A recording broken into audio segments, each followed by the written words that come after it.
Okey, Alhamdulillah. Gajus pada kali ini nampaknya sangat banyak.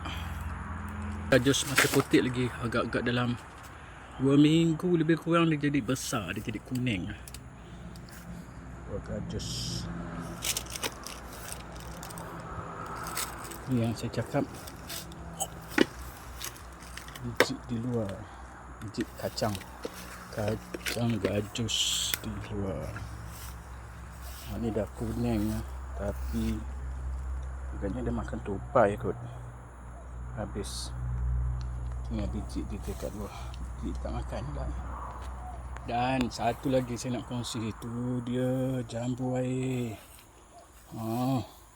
Meriah, buah dia meriah, sangat meriah. Atas pun ada. Ada yang dah merah ni, dah merah, dah boleh petik kot. Belum, ni sikit lagi. Dia mesti merah betul, sefaham saya lah. Ni kira buah sulung lah ni, tak pernah meriah macam ni. Kalau dah masak, ni merah sikit kan, merah sikit, mungkin merah lagi dah. Cuba saya rasa, apa rasa dia, manis ke kelat?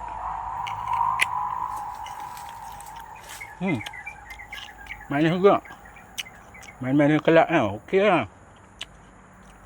Alhamdulillah, mana-mana kelat, maknanya dia akan merah lagi.